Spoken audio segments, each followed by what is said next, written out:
Good Hey, morning, everyone out there. Good morning. Good morning. what's going on, man? Welcome What's to the going middle of on? July, the Ides of July. It's almost right in the center of summer. It's like right in the middle of summer. Here we are. Yeah. How hot has it been, man?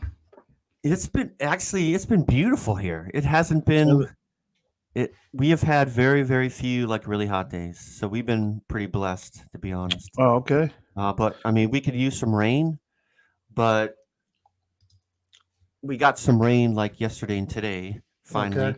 So I'll have to cut my grass in a few, like tomorrow or Monday. But Okay. it's been nice. It's been really beautiful. Man, you know what, man? These triple digits in Texas. I mean, I like the heat. I don't mind the heat. Like I said, I'm from Cleveland, Ohio. So the just to escape the cold weather at times and those winters, I said I deal with the heat. But the first time in my life ever that I've seen triple digits like for 2 consecutive weeks plus, you know what I'm saying? And it hasn't been super bad. It's just the fact when you walk out at like 6 in the morning and it's like 96 already. Oh my God, that's brutal. Here, I have a weather story. So yesterday we did this college visit for a small college in Ohio, Hmm. and but there was a mom and her daughter from Texas. I didn't know where exactly from Texas because I didn't Hmm. get it. We didn't discuss with them, but they said we're from South Texas.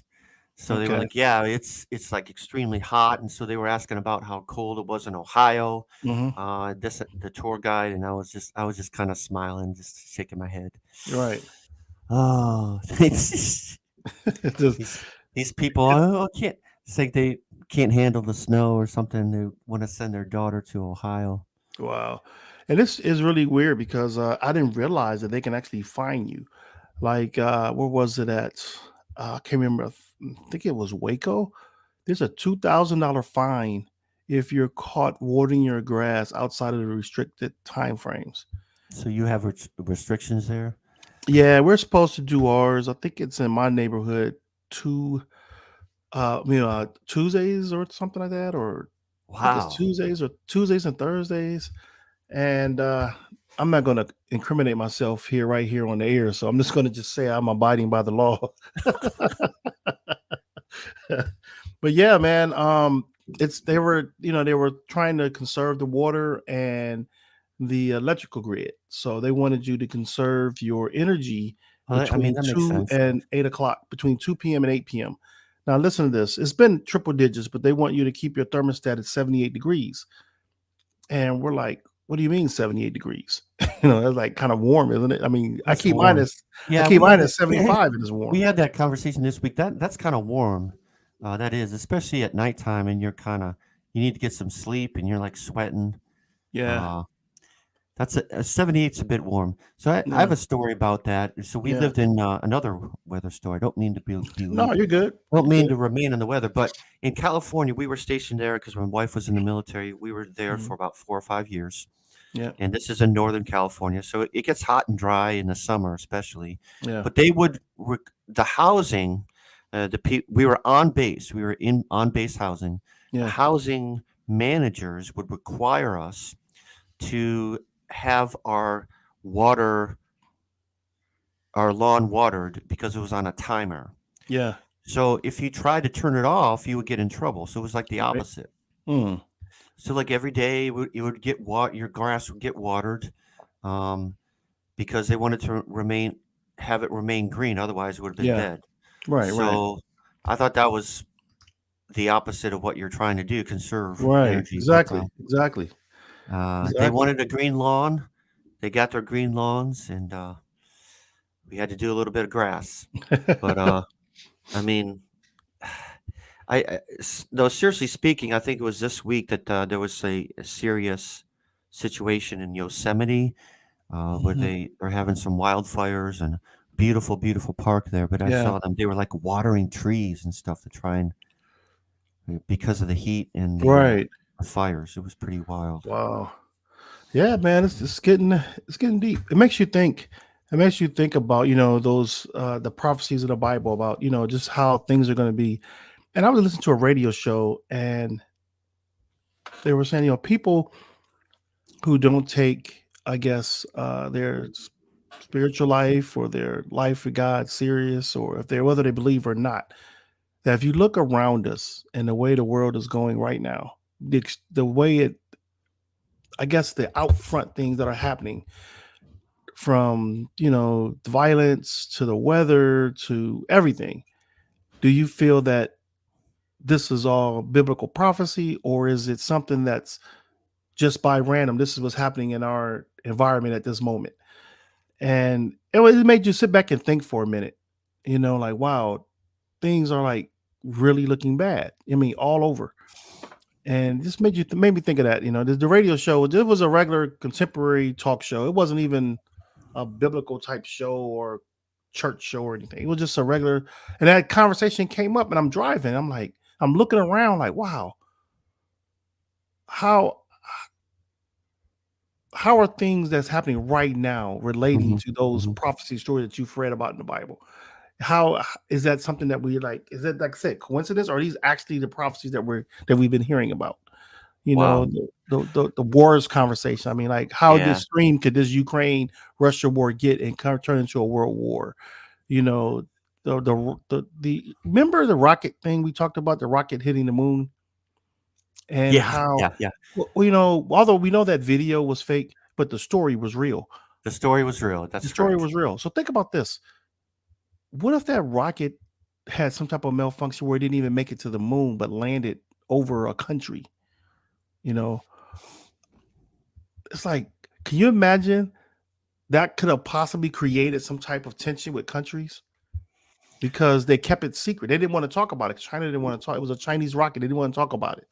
And by China being in the bad light right now with a lot of different countries or relationships, that could have caused some tension there. I mean, It it's so could have. many It could things. have. There's so many things out there, man, that are happening. It's make you say, wow. But Yeah, anyway, man, I'll go but on and on. I mean, these kinds of things. I don't mean to belabor it, but these kinds of things Yeah. are cyclical. Yeah. So, people talking about the end times and looking at prophecies in the Bible and things is Mhm. nothing new. Whenever things seem bleak, whenever uh, there's a war in the Middle East, especially, people start to wonder, and then people make predictions, and Mhm. I think that the prophecies in the end, in excuse me, wow, oh, sorry about that. Okay, I Oh, think the okay. prophecies in Revelation are allegorical and they're cyclical, so that Yeah. things aren't necessarily they're symbolic things, Right. and so these things happened before and they will happen again, Yeah. kind of thing. Yeah. So, and it is a big mystery.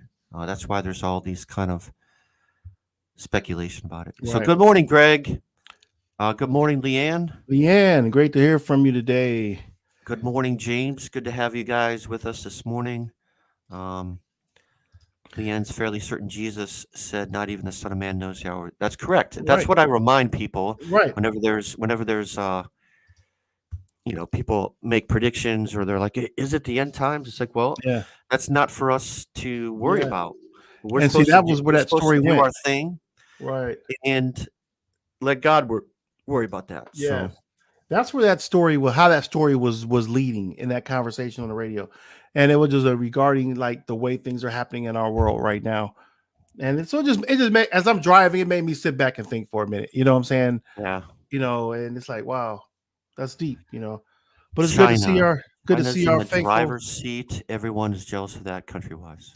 And you know what's really what I've seen more and more of? The road rage with people. What is going Mm. on with it's like, do it seem like there's an extreme amount of road rage right now with people like violent road rage? No, well, a little bit maybe. I notice like I get for some reason I must drive slow Yeah. because like about 3 years ago I had my license suspended. So Okay.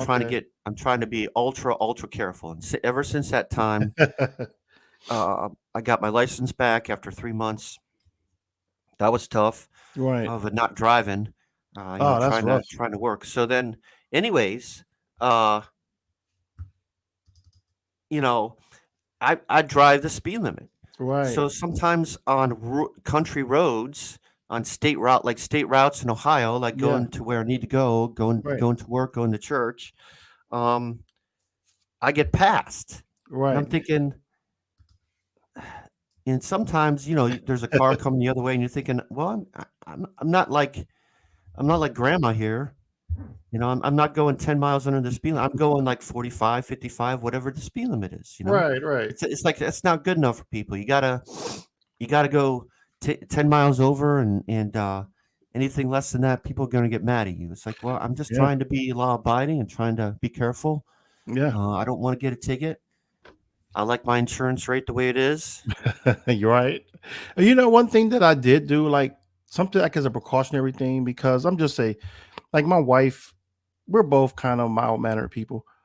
But over the past couple of years, she's driving and somebody might give her a bad look through the window or obscene gesture with their fingers, you know, and she'll turn around and and she's, got that woman finger going in the window.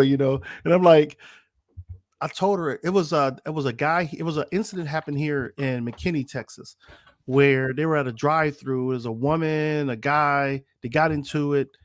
The woman gets out of her car, she pulls out a gun, he pulls out a gun, they're shooting at each other.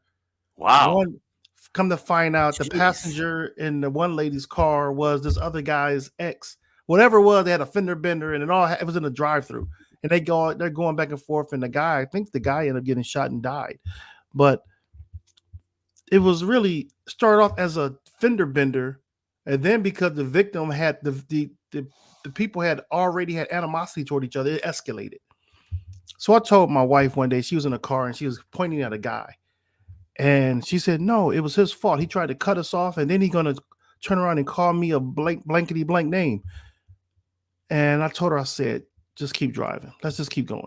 Well, I was driving because the fact was, people now will pull a gun on you in traffic.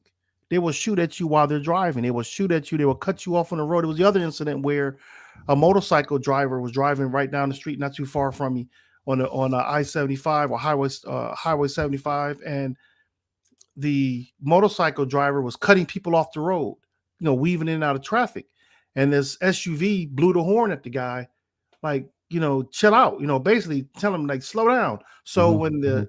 the motorcycle got behind the SUV again at some point, and so the motorcycle hit getting on the shoulder, the SUV cut over on the shoulder to block the motorcycle rider from going on the shoulder.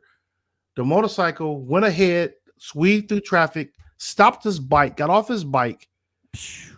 walked toward the SUV with a gun in his hand, and the driver of the SUV had a gun on him also, and just put out the window and shot the guy.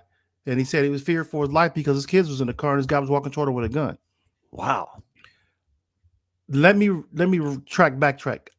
Let me say I'm not sure if the guy on the motorcycle had a gun, but he was walking toward the SUV in a violent manner. I remember that. So I can't recall if he had a gun, but I know the SUV driver pulled his gun out and shot this guy. And so right now, I'm a person that always feel that I have the right to say what I want to say. And if somebody cut me off the road, I used to say some things back. Now I just drive. It's not worth it because somebody It's cut you not off. worth it. It's not It worth is it. not worth it. Yeah, it is And definitely not. it's scary right now Mhm, just mhm. because so it could be in a shopping cart lane, a checkout lane in a grocery store, and someone rolls the cart on your foot, and you look back like, dude, what you doing? Why you running over my foot? And the guy gets mad and want to shoot you because you confronted him about running over your foot. I mean, it could be anything now. I mean, I just watched a video this week. Did you hear about the O'Reilly shooting? The two women in O'Reilly's Mm-mm. car parts. The customers cussing out the salesperson at the counter. They get into an argument. The customer goes behind the counter, grabs the lady, pulls her out into the store, and beats the crap out of this lady. I mean, literally holding her hair, beating her down. The lady breaks loose. The salesperson breaks loose, goes behind the counter, grabs a gun, boom, shoots the customer. The Yeah. customer's laying on the ground. She stumps the customer. Is something that serious that you need to argue over, that you need to actually fight in a freaking store? Really? Is it that serious?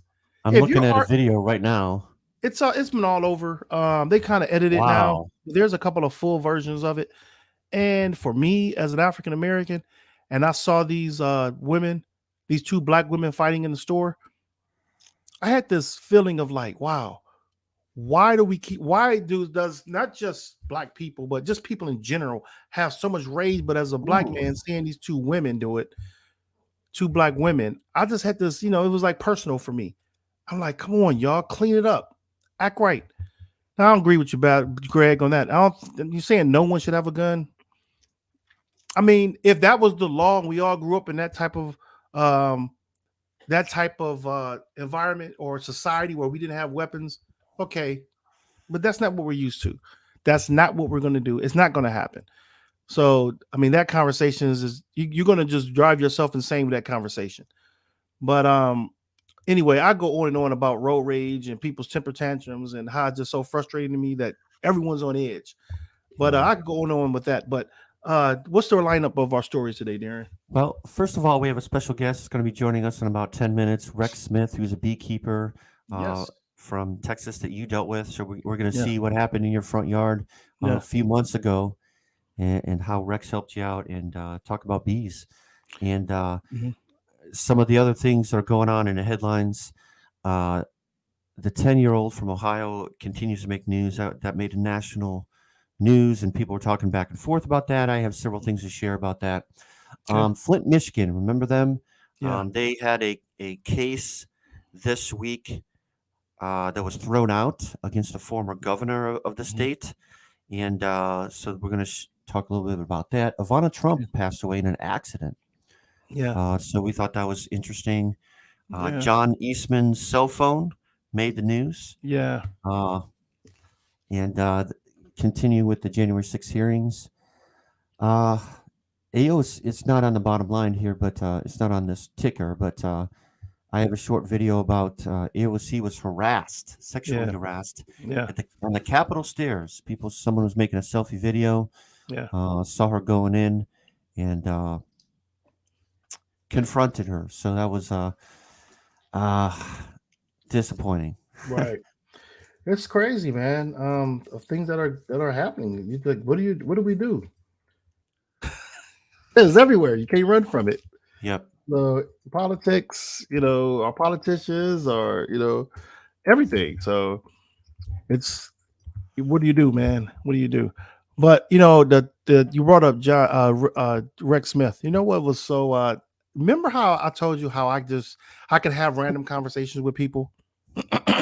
Yes. And that's my way of communicating. I'm always trying to build relationships, and from the first, you would say 2 to 3 minutes of a conversation, you could tell if you're ever going to have a conversation with that person again. You can tell, at least I can, um, especially with a stranger. So when Rex came by, he did his job, and somehow we got to talking about soap because I told him I make soap, and he was familiar with soap making, and we got to talking about that. He came in the garage, he saw where I had my soap, but we talked for probably about 15 minutes to maybe 15 to 20 minutes on the same type of topics that me and you talk about every day, you know, and it was it wasn't odd for me, but those I was going to give an example, and he's going to come up and talk about it a little bit. But as an example of I've been telling people on these airways about the type of person that I am, that Okay. you should get to know people. Hmm. And Hmm. when Rex put up, I had prejudgments of who Rex might be just by his appearance, Hmm. you know, and so I engage people because it's for me, it's checking myself, because that'll let me say, okay, Lamar, you're profiling people, and it allows me to be humbled by my own actions. Just be humbled, because you want to go in and say, okay, give somebody the benefit of the doubt at face value, and you can build a relationship. I'm always looking to build relationships. So that's just me. And that conversation happened with Rex, and it was great. And I told him I want to bring him on the show. And we've done some traveling this year, and just a lot of things been happening in both of our lives that we have. He's going to be our first interview we've had in a while, so I want to get back onto that. But he's an example of what I've been talking about for the longest: build relationships and get to know people that you probably wouldn't engage in a conversation with in the first place, just Okay. because of the way our world is. And Rex was an awesome guy, and looking forward to more conversations with him. So in about another 8 minutes, 7 minutes, we're going to have Rex on. And before we do bring him on, I want to ask you, Darren. Okay. Um, you live in, and this is changing the topic a little bit. You live in Central Ohio, and I'm not sure. I want to bring this up because we're going to talk about Eastman and some of the stuff with the committee hearings for January 6th later on. What has the environment been like in Central Ohio with what's going on with these hearings? I just want to, like, from your community perspective, has it been quiet? Has people talked about it? Is it, because before I know that there was a lot of talk about politics in your community, that area of Ohio. What is it like now, as this information is coming out more and more? I would say that people are not talking about it from either side, Yeah. Republicans or Democrats or people that are left leaning, right leaning, um, because if you are conservative and somebody who was a Trump supporter, you didn't think that January 6th was a big deal or as Hmm. big of a deal. If Yeah. you are on the left, I think that a lot of people want to move on, want to look at the future, want to look at the problems that we're dealing with right now. Yeah. So, uh, they want to talk about what's going on in their lives, and so there's like a disconnect between that. I think it's important to have the hearings personally, Yeah. but I just don't know that it's going to be that people on this people, normal people, average people really care about it that much, to be honest, Yeah. because it doesn't affect their life right now. Right. Um, I would, Leanne says, who lives in our community, the conservatives aren't watching. I would agree to that. They're not watching at all. Yeah. So, I've seen videos where they'll interview Trump supporters, and they're asking them, are you watching what's going on January 6th? They'll give them a detail about the case that's made the news, and they have just no idea what's going on. And I think that people are busy. They're not going to tune in for several hours on a Yeah. weeknight to try and find out what all this is. Yeah. I do because I listen to a lot of YouTube and all these Yeah. different stories, so I see generally what's going on with the hearings, but I don't sit there and watch them though. I don't either. I would just catch up on stuff. But the reason why I asked the question, because something that is news, that is in the news a lot, and people tend to talk a lot about what's on the news, and that has been a topic that has been very quiet, even in my area. I mean, even at work, and I mean, in my job, which is a corporate environment, they do have conversations about political things or whatever the current events are in the news. This one has been very quiet. And I Hmm. think, in my opinion, I think people are sitting back and waiting to see. Remember how the impeachment hearings went? You had this buildup and then nothing happened. I think this is what people are anticipating. So no one wants to really give a perspective on it because we don't know what's going to happen. And the part that bothers me about it is, like I said, I'm about relationships and open conversation. Is that some of us know people who might have been connected to being in DC that day, or Hmm. know someone who was there. Okay. That's the part where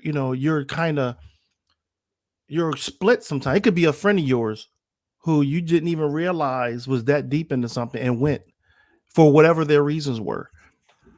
And you're concerned because I've seen people that had a nervousness. They don't know what's going to come down the pipe for their friend. Say it that way. Their friend who was there who got arrested or had to go to a hearing or something, and they're concerned. They're concerned for their friend's safety. They're concerned for what may happen from a conviction standpoint, or a court proceeding standpoint. Wow. So you have people that are really quiet and nervous, but yet no one wants to really give their opinion because they don't want to look like they're taking a side in this thing, other Okay. than what I'm saying, like what you said, they're not watching it, so they want to just deny it. But those that are actually watching it and have been on both sides of the aisle with it, and they're like, it's just really quiet, and it was just odd to hear no one's really talking about it at all. It kind of shocked me a little bit, and that's why I asked you about your area, because my area is similar probably to yours, and I haven't heard anything. Yeah. I mean, Leanne says she's trying to spread the facts to every Republican that you interact with. That's great.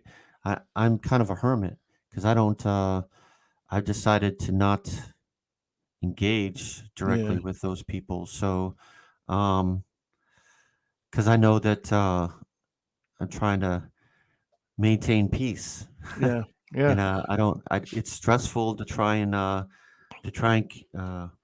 to interact with some with people sometimes that have a completely different view of things, um, who believe that the election's stolen. I just don't know where to even begin with someone like that, so I don't engage. yeah. Okay, we don't have to belabor that much. I just wanted to get an opinion about communities, where we're at, where we live, and what are the responses. Leanne says we all need to be on the side of democracy. There shouldn't be two sides on this issue. Well, that's why it happened, because there were two sides of an issue. That's Yep. why it happened. So that's where communication happens. The more people you meet, the more people you talk to, and you don't always have to agree with people, but there has to be like a moment of a time where there's respect. I don't agree with everything with people that I align with. We still don't agree on things. Heck, me and my dad argued over the dang on vaccine for over a year. You know what I'm saying? Wow. We're family. You know what I'm saying? So that's what I'm saying. You're not going to always agree with everybody, Yeah. but it's where we got to get to a point in our country where there's a mutual respect, just because the other person is human. Just a mutual respect in that sense, and we move forward. And I just wanted to see what around you, what you've been seeing and hearing. And yours has been just like mine. It's been really quiet. Haven't heard anything. Yep. Versus like the impeachment, everybody had an opinion. So I want to Wow. show this video first with Rex, and then we're going to bring him up. I got to bring Okay. it up and find it. And I couldn't download it because the video was too long. So I got to actually share it from my screen. I hate doing it this way. It's like so tacky this way, man. But I'm going to do it anyway. Let me see. Got the comments in here. I want to do it without the comments. I want just the video. There we go. Then we're going to bring this up. That's my big head right there, by the way. Let me see. Here we go and play this video. Yeah, I mean, and I didn't play I didn't have the audio going. My bad. Try this again. Share screen. I know what I'm doing here. Audio tab is in. I'm not sure why I didn't get any audio, man. Not sure. I'm here, man. It's like, let's get this done. Audio?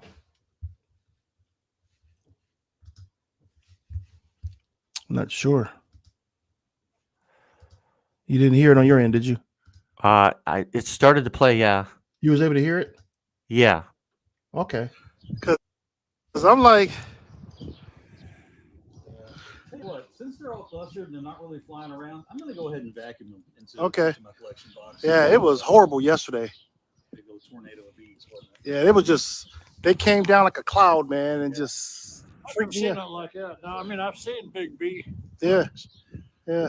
But not like that. When I was in Vietnam, the ants would build in the trees. Oh, wow. And the bamboo. Yeah. And one time we were driving through the jungle, whooping some bush down. And whipped this big old thing like a big old rock. I can't believe you touched that thing. Well, it's just bees. They're not going to hurt you. Yeah, you go touch it. Don't do that, Marty. Don't do it, Marty. It's like fluffy, man. It's pretty fluffy. And they're not bothering you? No, they're not gonna bite you. So there, just touch it like he did. Very gentle, very gentle. Don't let them think that they're being crushed. Yeah. Wow. See? So they maintain about 95 degrees in the cluster there. Okay. Are they gonna fly around when you start vacuuming? Do I need to get away? Do I need to stand out the way? No, I don't want them to come after me. Okay, Lamar, thanks for the fun today. Yeah. That was more fun I can have one day. I told you, I said, come here, Marty. He had no idea what I told him to come here for. Wow. Is that your neighbor then, Marty? Yeah, that's my neighbor, Marty. Yeah. Better. I got a story about Marty, too. Is it easy? A lot of training? It's a lot of learning. Is it? With nature, you're learning with every day I wake up. Let's talk after this. That would be interesting, though. How's it going? Hey, going good, Kenny. I got somebody to take care of these bees, man. Man, I went and touched it, man. Yeah, I had to watch him do it, but I went and touched it. It felt like a fuzzy ball, man. You touched the bees, the cluster of bees? I did, yeah. It's like a I touched it, yeah. That was my hand after Marty did it. I did. Somebody else do it. He can do it. I can do it. Yeah, right. It was like a courage moment. You know what I'm saying? I had to break some fear. Years to do this without a suit, without gloves on. They don't sting you? On YouTube that I watch, you do full bee removals out of people's houses. Yeah. I mean, why are they not stinging you? And what? Why aren't they stinging you? Because all they want is a new home. They're not defending a home right now. Okay. They have nothing to defend against. I got you. Unless they feel like they're being crushed. I got you. Interesting.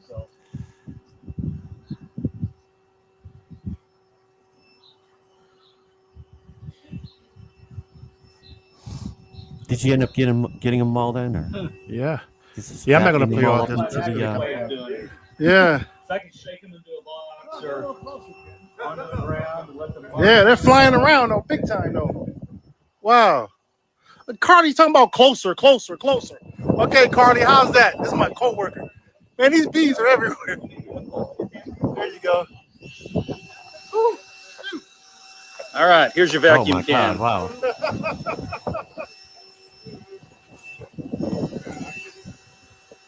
Wow.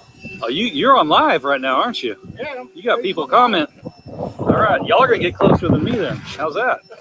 Y'all are gonna watch. Here we go. Yeah, my hands are right up in here too. That's These so bees are interesting that they good. didn't like fight back. No.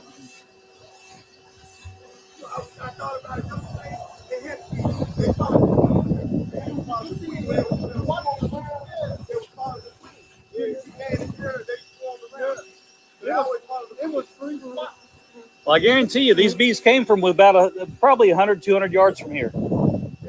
Yep. So either in that tree line or somebody's house so it has bees in them. Well, they outgrow their old space this time of year, and they They make a new queen, and the old queen gets pushed out, and about 2/3 of the workers come with her. So everyone that's live with us is getting a lesson on bee biology, on how they multiply.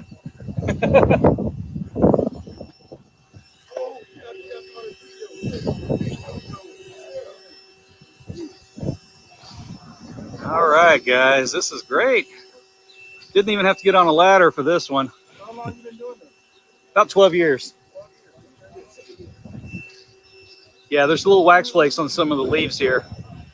When they leave their old home, they're full of nectar, and that nectar sits in their bodies and creates cholesterol. And they've got this gland that squeezes out the cholesterol wax flakes. Wow. So you and I get heart disease and hardened arteries. They get to squeeze out their cholesterol.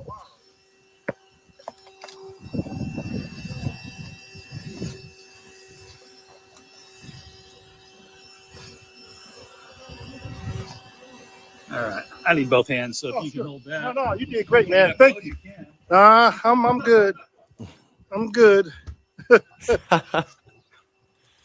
Yeah, so that was our buddy Rex there. And we're gonna go ahead and bring up Rex now. That was so interesting to me.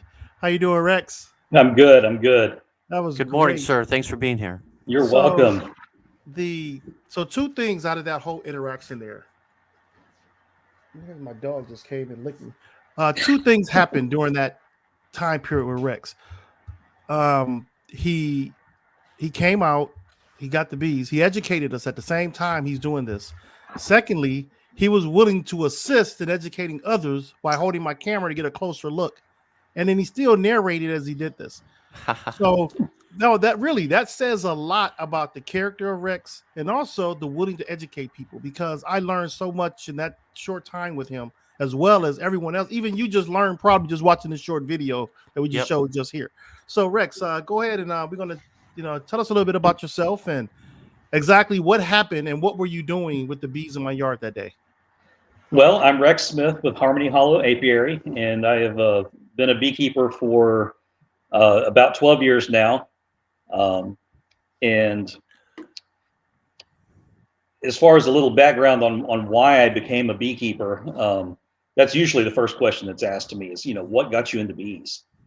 And I had a girlfriend at the time who we had a big garden in the back, and she challenged me to make our garden produce more without using chemicals, doing the organic gardening thing, and just if we could find some way without chemical fertilizers to make our garden produce more.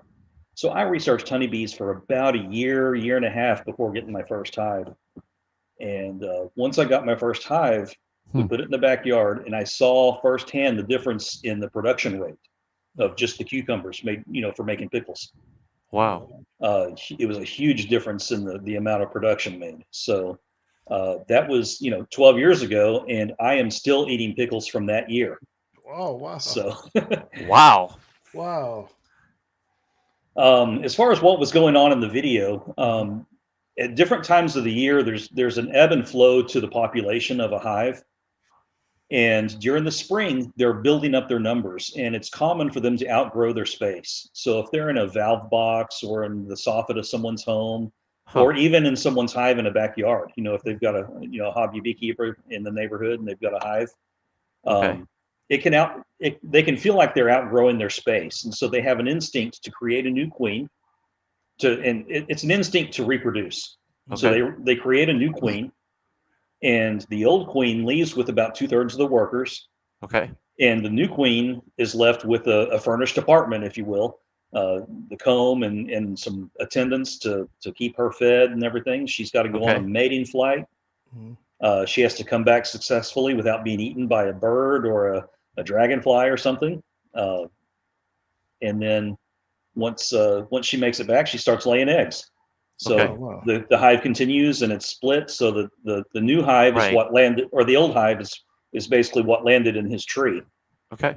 And so that's the easiest time at all to get bees, is because they don't have a home to defend. So they're generally more docile than they would be if they're defending comb and eggs and larvae and brood. Okay. So these bees were searching for a new home. Yes. In Lamar's yard. Okay.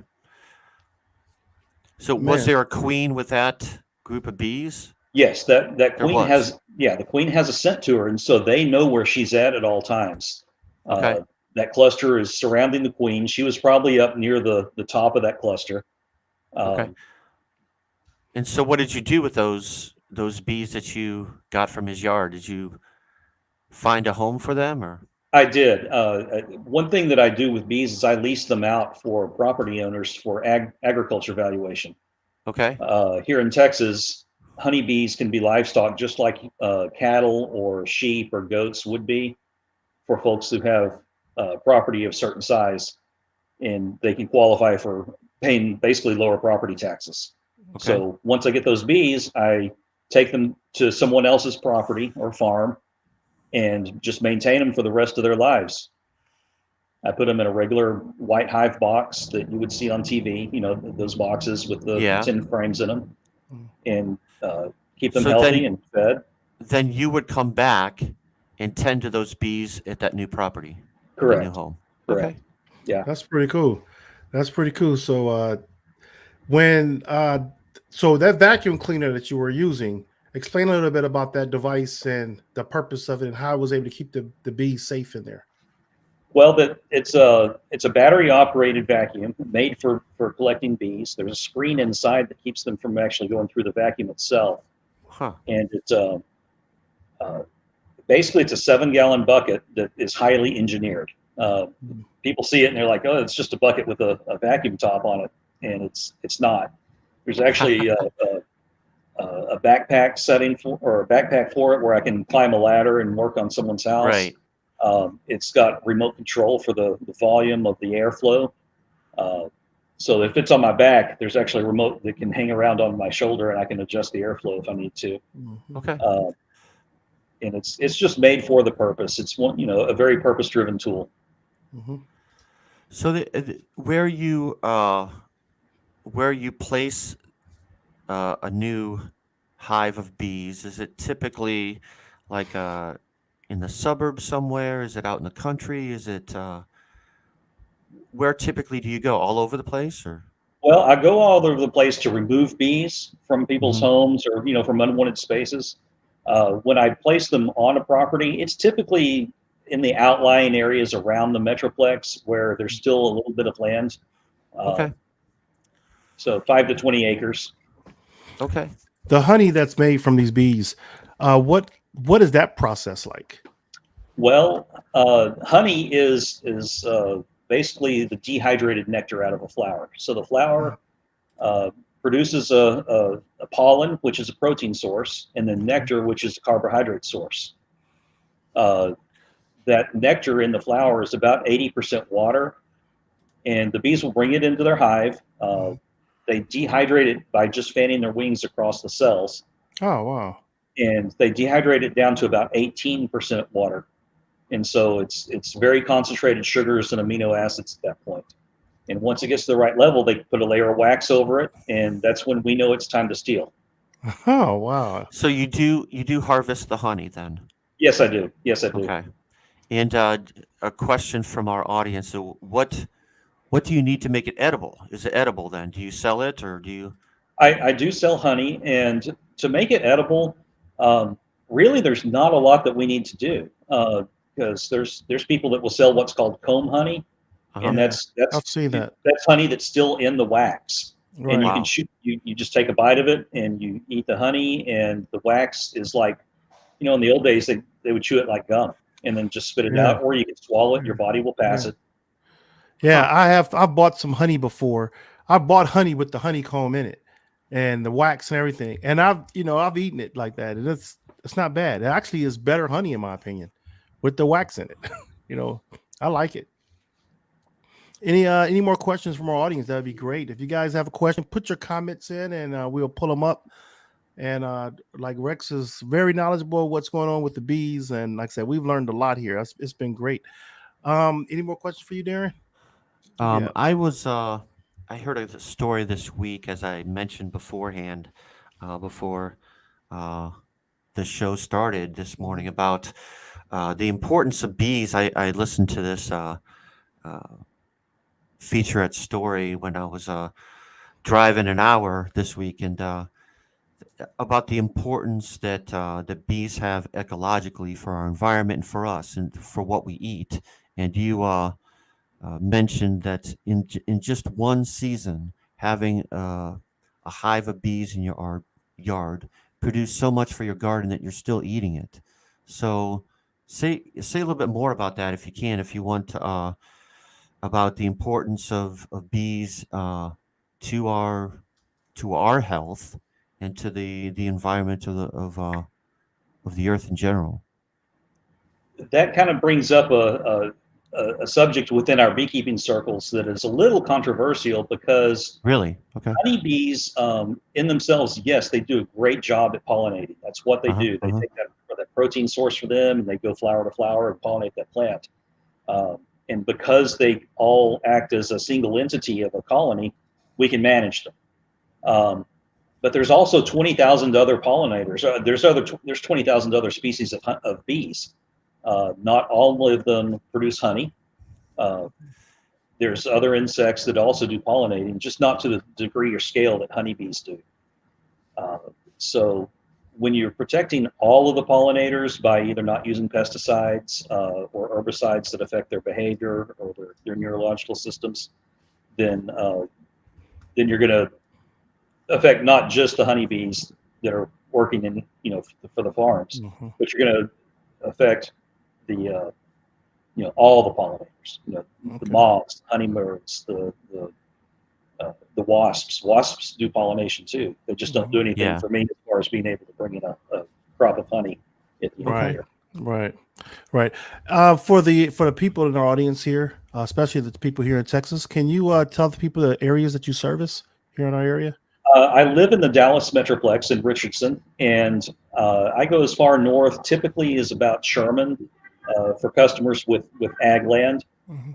and then as far east is about oh, Commerce, Texas, and then Okay. a little farther south, but south of Commerce. Okay. So there's 6 counties that I cover right now as Oh, far as great. putting bees on properties. Great. And as far as taking bees away from unwanted spaces, I've got 20 counties that I cover in the North Texas Oh, area. wow. That's awesome. And now, if you get opportunity, if to give your information, if you could put it in the comments there, that'd be great, Rex. And that way, people can comment. I mean, can find you. If you can see, if you find the comment box there, they can know how to get in contact with you. You could put your whatever your contact information that you use, whether it's social media, whether it's your phone number, email, Website, whatever. website, name of your company, and then we'll also put it on the screen here. But when it goes to the comments, these need to be in the thread. So when people go back to see this video later, they know how to get a hold of Rex, and we can get people out there to get their bees taken care of. A couple of Uh, questions, there you go. Jeff. One of our audience says the key. What is the differences between honeybees and killer bees? How do you identify bad bees, quote unquote bad bees? And are there bad bees?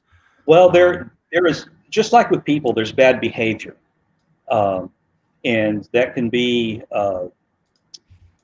instigated by environment. It could be instigated by genetics.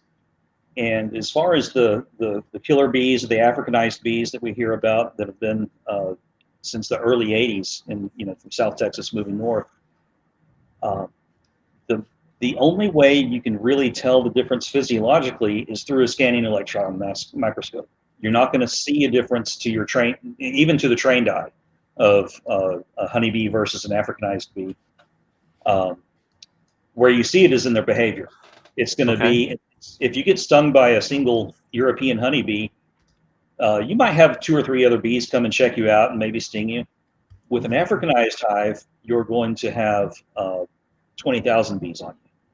So you've got a sudden influx of venom into your system that's going to shock your system. Oh, wow. So it's we call it aggressively defensive behavior. Okay.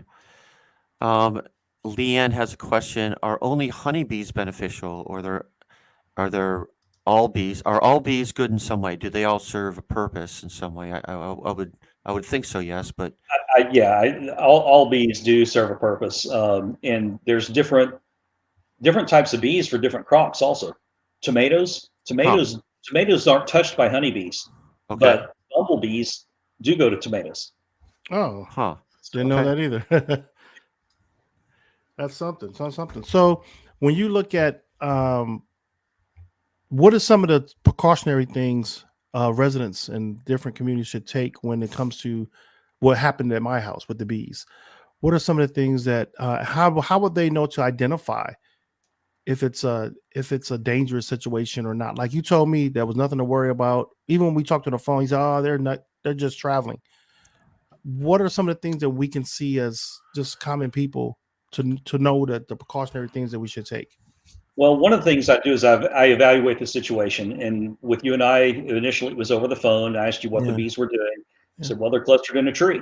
yeah, Okay, so that tells me that they're not flying around a whole bunch. They probably were when they arrived, yeah. but I'm gauging their behavior versus what I understand of their behavior Got you. and what to expect. Uh, so if they're just clustered in that tree, they've got 95% of the bees are in that cluster. There's probably 5% that are out looking for a home. Hmm. So there's scout bees, uh, and if I don't get there in time, then those scouts are gonna, if they find a place, those bees could be gone by the time I show up. In the matter of 10 minutes, they could be just disappear. You'd Oh never know.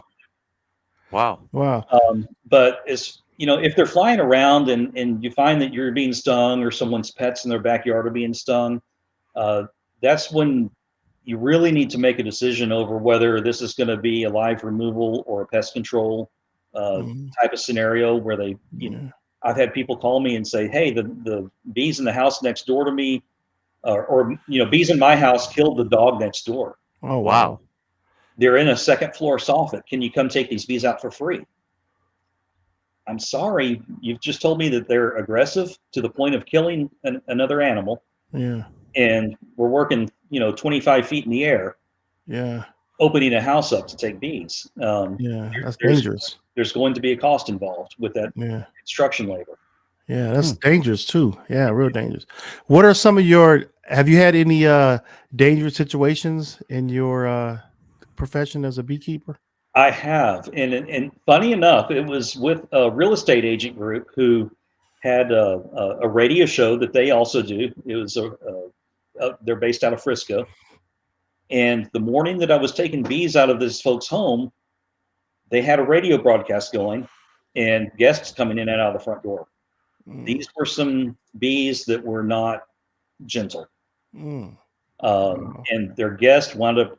He was trying to walk to his car, and he was being stung. Mm. He had hearing aids in, so the bees can hear frequencies that we can't hear, and so they were going for his ears with the hearing aids, and so he was swatting, and they fell out, and his glasses fell off. And, It's a mess. he wound up running around Wow. the block and got some help, and somebody else came and picked up his things and took him back to him. Yeah. And it was just a reminder to me to really keep uh, an awareness about the surroundings and who may be coming by. And I put up caution tape now. Okay. People know, what, use your back entrance. You can Yeah. watch for as long as the bees allow you to watch. Yeah.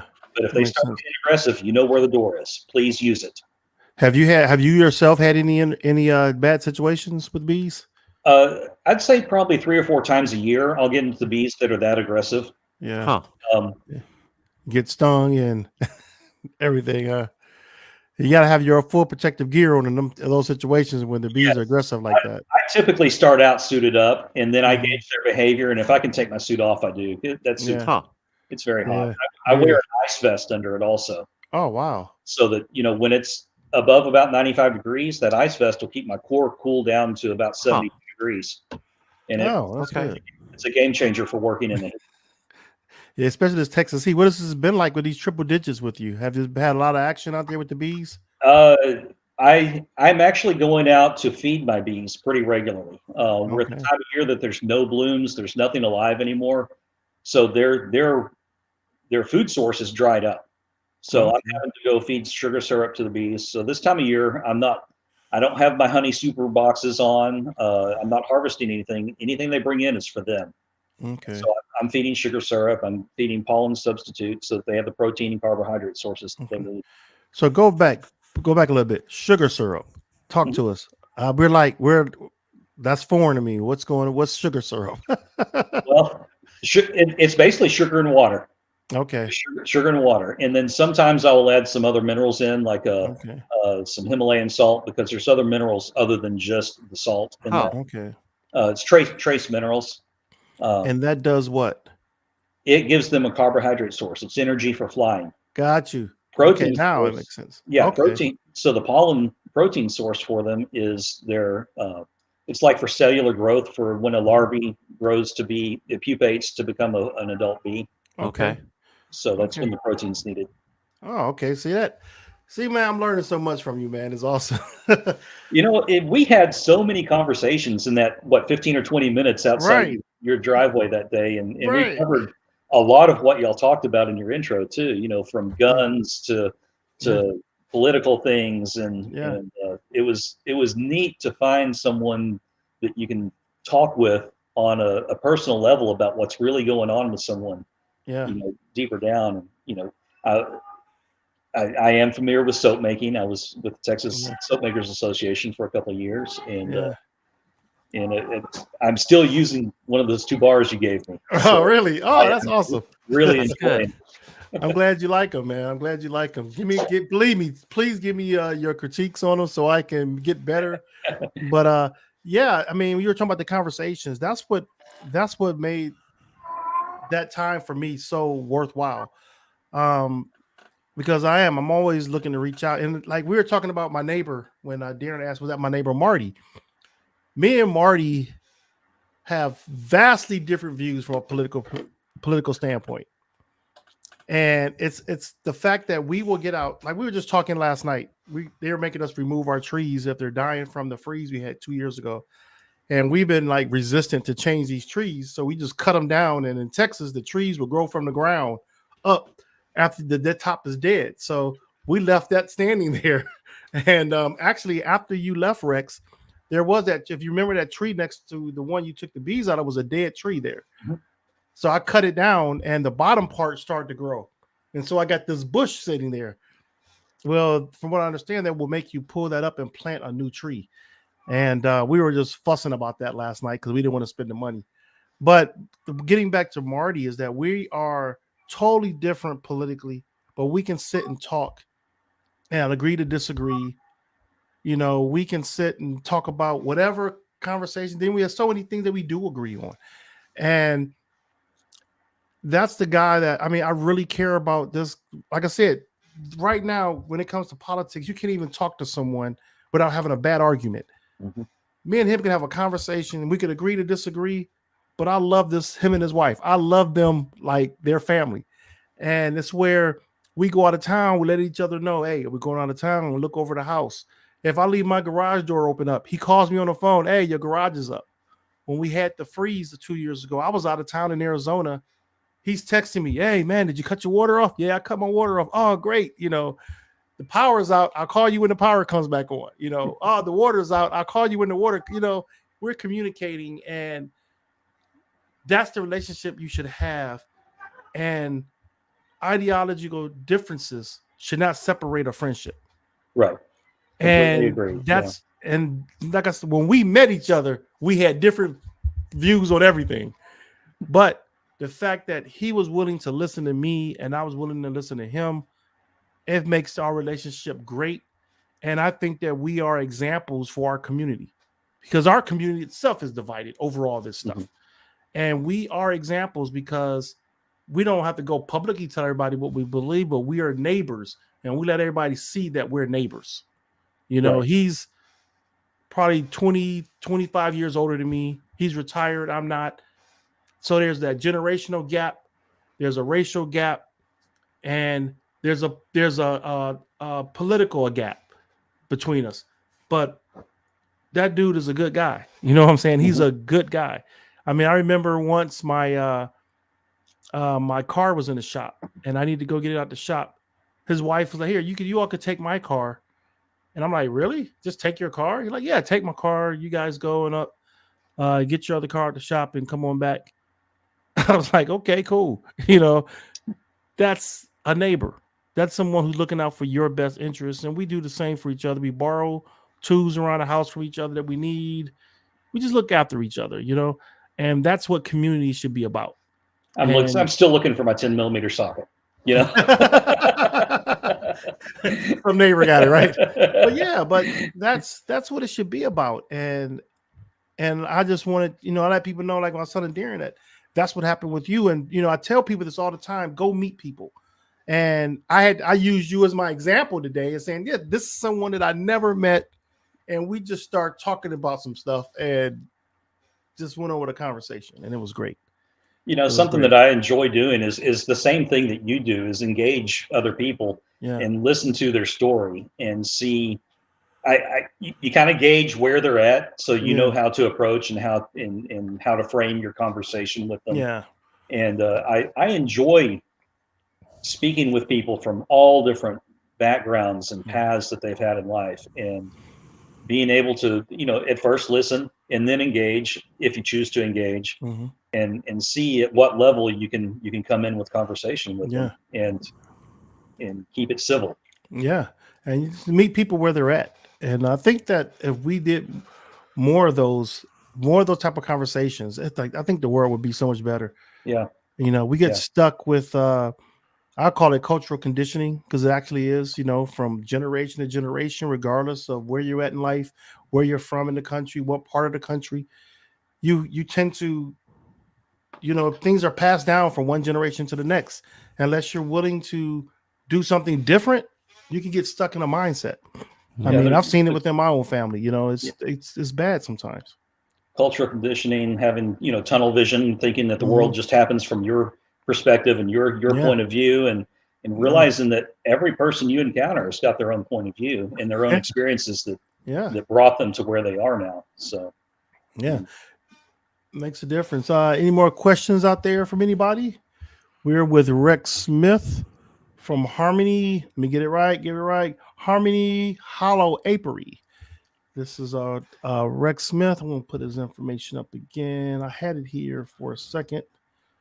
I'm gonna have it on our ticker also, but I think you may be getting some business around here, Rex. Well, great, thank you. Yeah, I've had a great time with y'all today. Oh, it's awesome. You can stick around if you want, or you know, you can go. I know we said it was 30 minutes. We went a little bit 4 minutes over, which isn't too bad. We're going to get into some of our other topics. What we got, Darren? What we got going on today? Okay. So, one of the things that has made big news this week was the 10-year-old rape victim here in Ohio. Oh yeah. That went to Indiana to have an abortion, and a lot of people had things to say about that. Yeah. So, you know what I just found out about that story, man? Go ahead. The mother defended the guy. Did you hear about that? She knew the guy. I guess they knew each other. No, I didn't hear that part of the story. Yeah. I was just reading that yesterday. I didn't get all the details on it, but it was where she was basically talking about how good a guy he is and all these things. I'm like, this guy just assaulted your daughter, you know? I'm like, what the heck? Yeah. Well, thank you for being here, Rex. He's got to go and run an errand. So we're always grateful to have guests on to come in on a Saturday morning to tell us a little bit about themselves or business or whatever it is, to join in the conversation that we have going on. Right. One of the things that about that about the assailant, the rapist, was that they are an immigrant, an illegal immigrant, apparently. So that was a point of contention in the media. That people made a point of saying that, and so there's a couple different layers to this. I have some videos to share about this case. So a couple of these are from local news reports, one from Indiana local news, one from Ohio local news, and then a CNN. Here, I'm not going to play all of this, but here's the CNN story here. Right. Today, no apology from a sitting Ohio congressman and a leader in the House Republican Party for getting the facts wrong on a flashpoint in this new post-Roe world. This week, a Columbus man was charged with raping and impregnating a 10-year-old girl. That girl then traveled to Indiana to seek an abortion because she could not get one in Ohio. President Biden, you might remember, highlighted that story in his White House remarks, announcing new actions from the federal government, the administration, to try to protect abortion access. But some Republicans earlier this week denied the episode ever happened. Those Republicans included Congressman Jim Jordan, who called the allegation, quote, a lie. CNN's Manu Raju joins us now live from Capitol Hill. Manu, you had a chance to speak to the congressman earlier today. What did he say? Well, he claims that he was never questioning the girl's story. He said he was only reacting to a headline that he saw. This was in reference to a story about the Ohio Attorney General Dave Yost, who claimed that he found no evidence to support this allegation that this 10-year-old girl from Ohio had to travel to Indiana to have this abortion. Jordan tweeted, "Another lie, anyone surprised?" Then he deleted that tweet. So I asked him about that and whether he would apologize to the family. Why'd you delete the tweet? Well, because we learned that this illegal alien did this heinous crime. So we deleted the tweet. Did you apologize to the girl and the family for suggesting it was a lie? Never doubted the child. I was responding to a headline from your profession, the news profession, which happens all the time on Twitter. Doubted Joe Biden, which is usually a smart thing to do.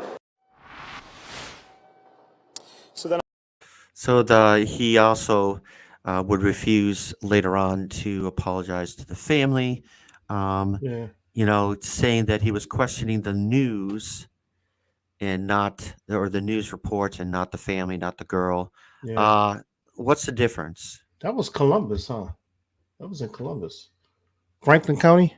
Mm-hmm. Well, no. Well, the interview took place in D.C., but No. I'm saying the incident. The incident was in Columbus. Yes. I didn't realize they were. I knew they were in Ohio, but I didn't know what city. Mm-hmm. Wow. Here's another video from Ohio local news. As this 10-year-old girl and her family deal with the trauma, they also deal with the political firestorm swirling around her case, especially after Ohio Attorney General Dave Yost appeared on national television to cast doubt on the veracity of a doctor's account of a child crossing state lines for an abortion. Now, Yost's opponent in the AG race is weighing in. This was a true story, that this person had been victimized. And instead, he got on national TV and further victimized a 10-year-old by calling her a liar. One day after Ohio Attorney General Dave Yost told Fox News there isn't a scintilla of evidence that a 10-year-old was raped or forced to go to Indiana for an abortion, an arrest was made. And Democrats reacted, including the Democrat running for Attorney General, who says he's angry that Yost also claimed the girl could get an abortion in Ohio. This young girl, if she exists and if this horrible thing actually happened to her, it breaks my heart to think about it. She did not have to leave Ohio to find treatment. He clearly didn't even understand the law because he was claiming on Fox News that 10-year-old victims of rape had the right to seek an abortion, which is absolutely not true. There's no such exceptions in Ohio law, which is why I opposed the bill in 2019. We asked Yost's office what section of the heartbeat law he referred to when claiming there was an exception for the 10-year-old. They pointed us to a section that refers to the possible death of the mother or serious irreversible harm. But there is nothing to indicate that exception would apply in this case, and there is no way for Yost to know her medical condition, since at the time of his statement, he expressed doubt that she even existed. Other Republicans, including Ohio Congressman Jim Jordan, also publicly called the story a lie in a tweet he has since deleted. Crossman insists most Ohioans are in agreement that at the very least there should be exceptions for the life of the mother, for incest, and rape. It's completely out of step. Our legislature has gotten completely out of step. Our governor's completely out of step with where Ohio is. This is not what Ohioans want. Ohioans know that this is wrong for Ohio, and it's going to lead Ohio down a really bad path. Crossman says he believes the only way abortion rights can be protected in Ohio is to put a constitutional amendment for privacy and reproductive freedom on the ballot.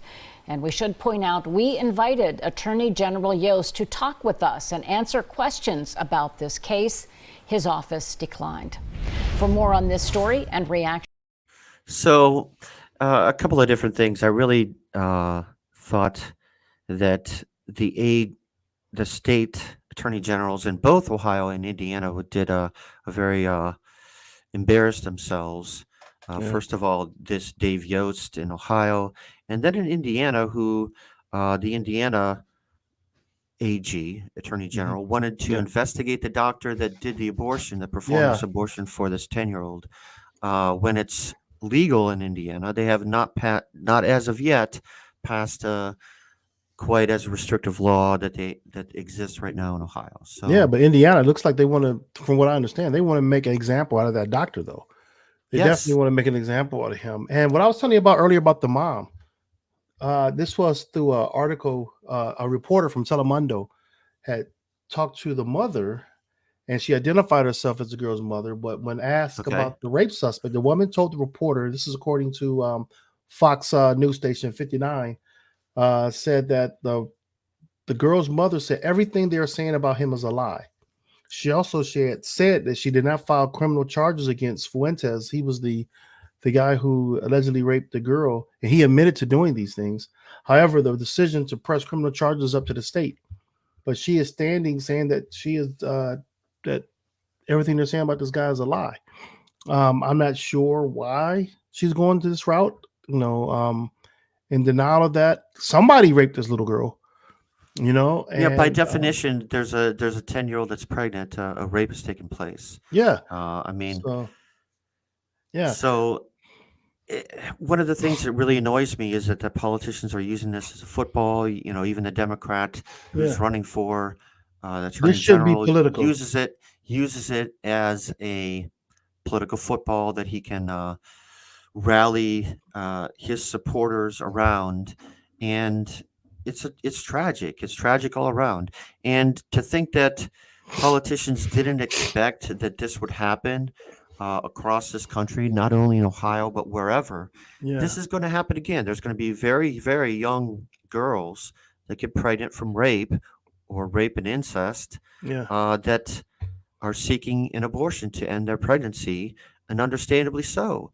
I don't even think that I have the question if a 10-year-old child could physically give birth to a baby, and I just don't. So it's just cruel, and it's tragic all around. And I just can't. This case has really gotten under my skin, and I just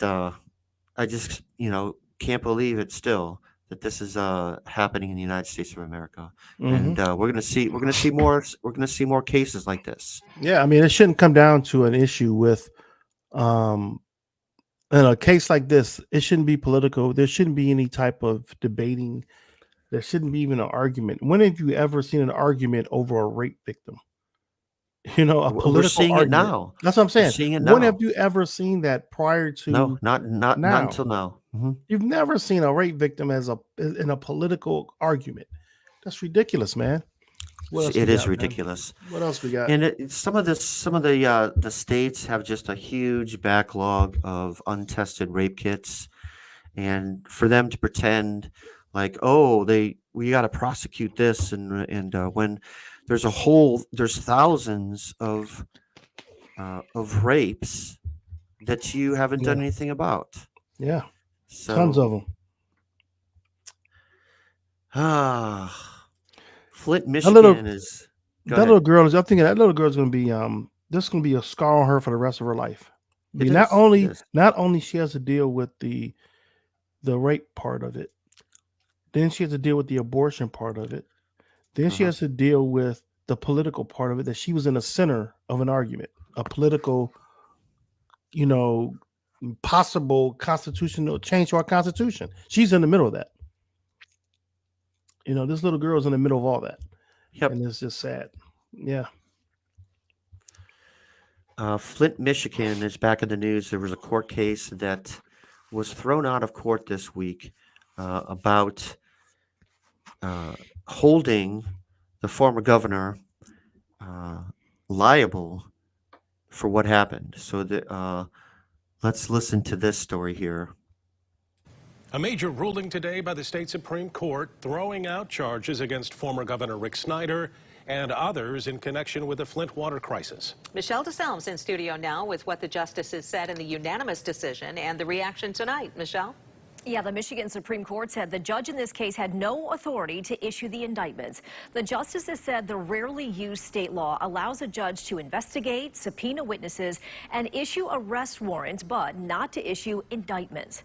The decision today eliminates charges against Rick Snyder and former health director Nick Lyon, among others. We talked to an attorney for one of the other defendants, Richard Baird, a former top advisor to Snyder. And what occurred in Flint is a horrible tragedy. And the people of Flint are justifiably angry over the failures of government. But to suggest that Mr. Baird has done anything wrong is just unfair. And this has been a total nightmare for this man, and I am very gratified that it's over. We also heard from Snyder's legal team. They said in a statement, quote, as the Michigan Supreme Court makes clear, these prosecutions of Governor Snyder and the other defendants were never about seeking justice for the citizens of Flint. It continues, quote, we will be moving immediately to dismiss all criminal charges against Governor based on today's unequivocal and scathing Supreme Court ruling.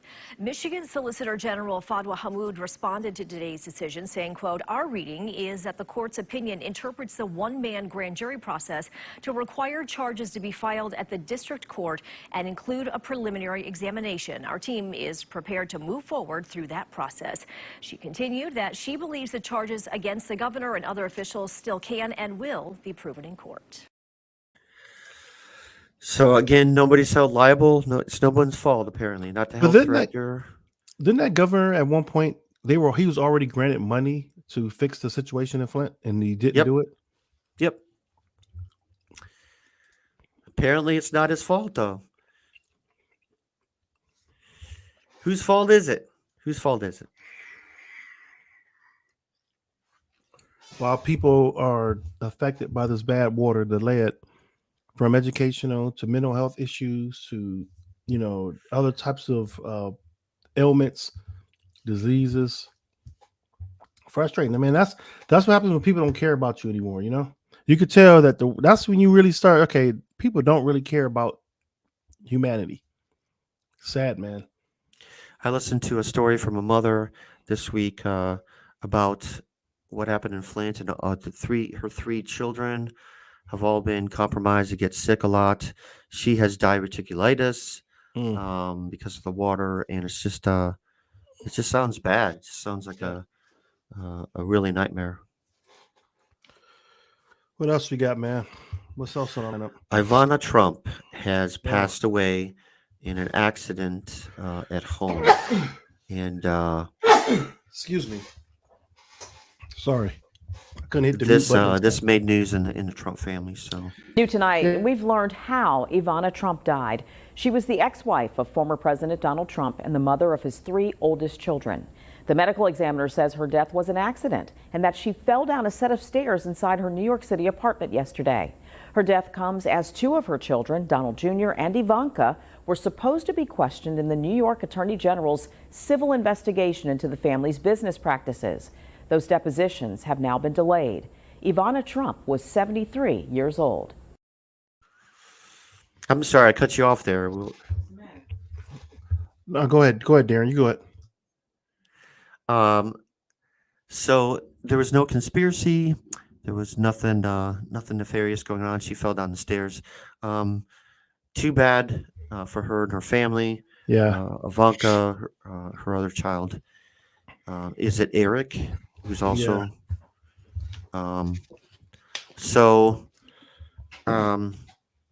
Interesting that you said that they still talk every day, or not every day, every week. I think it's every week. Yeah.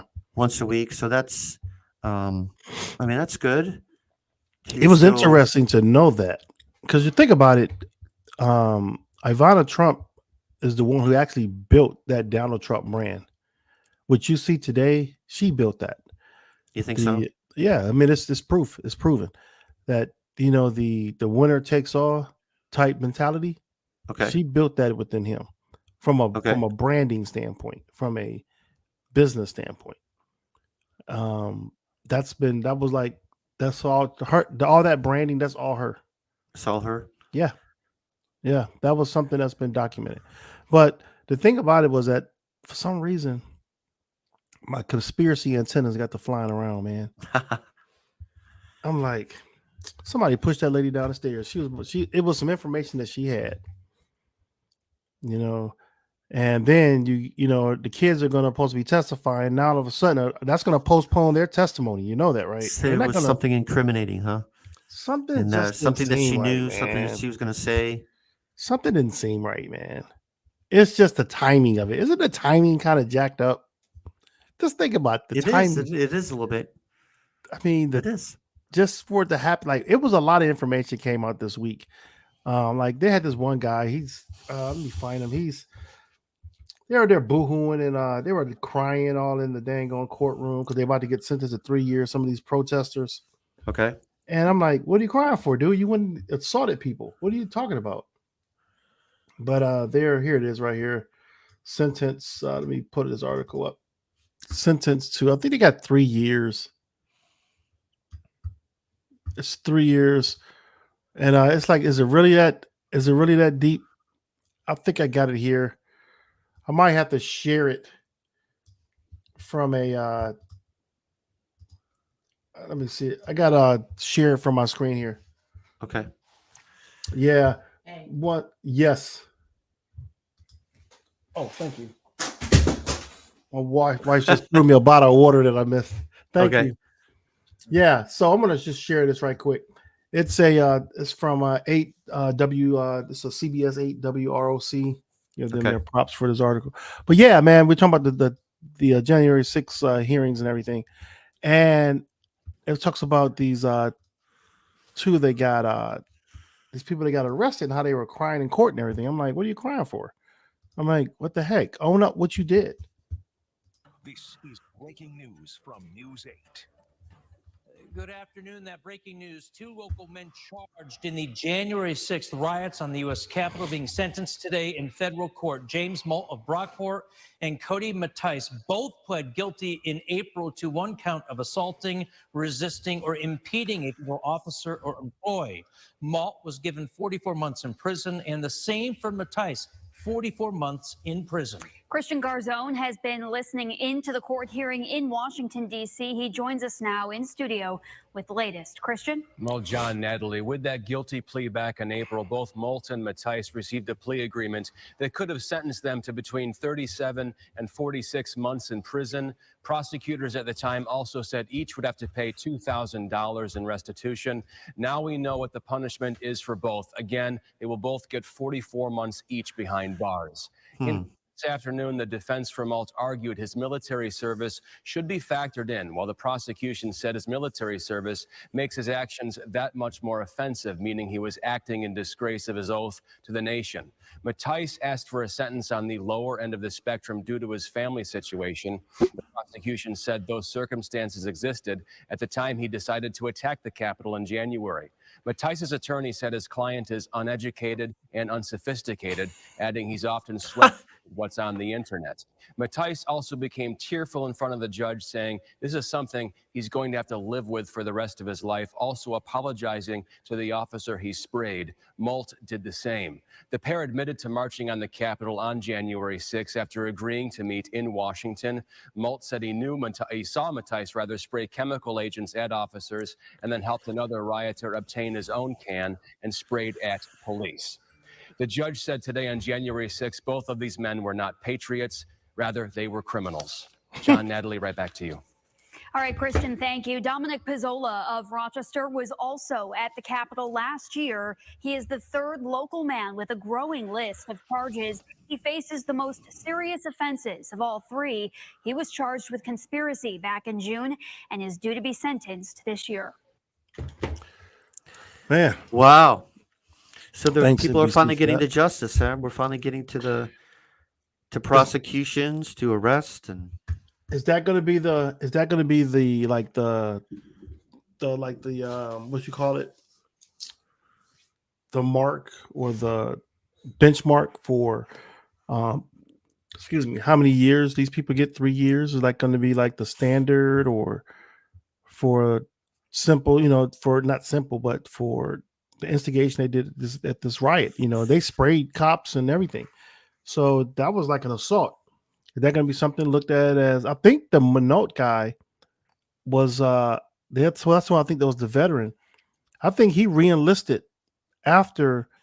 If I got this correct, there was a guy that he went to the Capitol, assaulted a police officer, Okay. and knew he was going to get charged, so he re-enlisted into the military. So it went unnoticed. And then when he got charged is when it got public, the military found out, or when they actually tried to, I guess, wanted to bring him into court is when the military found out, and that's when they went ahead and just convicted. They convicted him as guilty, and he's doing like 3 years or 4 years in prison. So I think it's one of those two guys re-enlisted into the military, trying to escape the penalty of what they did because of his because he wanted to get into the military and use that card to kind of say, hey, Yeah. I'm a patriot, I'm doing something good, I'm not a bad guy. But he was trying to run though from the law. Mhm. He figured that was his Like way getting of into the escaping. military? Yeah, to get away, and they ended up catching him. But I'm like, see, that's what they're doing. It's like, it's crazy, man. The level of ignorance, the level of entitlement is astounding sometimes. Yeah. With this, I mean, you're gonna all of a sudden pretend that you're so sorry, cry in court. Yeah.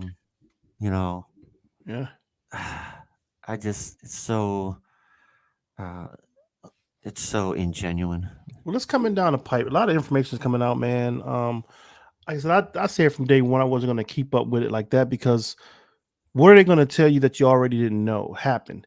You may not have known the details. The only thing that I didn't know that surprised me was that my thoughts were that those people went down, marched to the Capitol, and I didn't think Trump was going to be there anyway, because he's a coward, in my opinion. But the news later said that he was fighting with Secret Service because he wanted to go to the Capitol. He wanted to be there. He wanted to basically, like, yeah, he did. I listened to Malcolm Nance yesterday, who just did a book. He's having a lot of backlash over his book, by the way. I'll talk about that in a little bit. But he was saying basically Trump wanted to be there because these supporters are his, these different militia groups, that the paramilitary that's there, that's basically his little army, his military, because he knew that the United States military weren't going to defend him. He knew that the police departments could not stand to defend him. They weren't going to be there also. So these different groups, like the 3%ers, the Oath Keepers, the Proud Boys, that was his military. That's who was going to the Capitol. And if he would have got his way and got to the Capitol to stop this election, basically it's almost like Malcolm Nance mentioned, he's going to have a moment of crowning himself king. That's what he was trying to do, basically. If he would have stopped that election. Yeah. So that was his, not saying that was his goal, because we don't know that for sure, but if he wanted to be there, he wanted to be there with his army. You know what I'm saying? And so if that makes sense now, but previously I thought that, he would have been too coward to go down there. But with all those people, armed people, he didn't have the fear anymore. So that's the only thing that I didn't expect out of all this. That caught me by surprise. To know that he was fighting with Secret Service drivers and trying to steer the car, and from the back throwing seat, ketchup on the wall. Yeah, all that stuff. I'm like, really? What the heck, dude? You're crazy. You want to be president? You're a Looney Tune. Put everybody's life in danger that was in that car. They could have crashed because of his ignorance. Yeah. So yeah, yes. I mean, Leanne makes the argument that we have been told a lot, but there's a lot of new information. There's a lot of behind the scenes things that, including how actively involved Donald J. Trump was. So, but we knew that though. But didn't you? We knew that already. It's not like that was a surprise. But we didn't know the details. We didn't need to know. I mean, think about it, Darren. That's what I'm saying. The stuff they're going through now, they're giving you these details from a court perspective. Yes. But what are you going to learn new that you didn't know before? Nothing really. You knew that there were politicians behind it. You don't have to know who did it. We know they were. I'm not saying we don't have to know. From a court standpoint, you do got to know. But I'm saying, but we knew these things. We knew that they had weapons. We knew that these were militia groups. We knew they were police. There were, military and police. These are trained some of these people were trained people. Okay. We knew that there were going to be some that was blindly influenced. And we knew there were people like Steve Bannon who had inside connections and inside strategy to doing this. Now he wants to talk, by the way. Bannon wants to talk. Before he didn't want to talk. Now he wants to talk. I think that's a clown show. Him talking is going to be a distraction. And then the other thing, someone called Mike Pence a hero for doing this. I'm like, doing your job is not a hero. You did what you're supposed to do. There's nothing heroic about what Mike Pence did. Mike did his job. That's what he's supposed to do. So why is he a hero? Why would you call somebody a hero who knew who Trump was for 4 years? Yeah. You knew what he was. Everybody who's all those Republicans coming out of the woodwork. That same thing with Liz Cheney. I agree with that. Even my opinion, Liz Cheney is doing her job right now. I don't look at Liz Cheney being a hero. Like people were saying the same thing about her. When the Republican Party going against her party or whatever. She went against her party. She went against the party because it was the right thing to do. You know what I'm saying? That was 2 years ago. It was the right thing to do.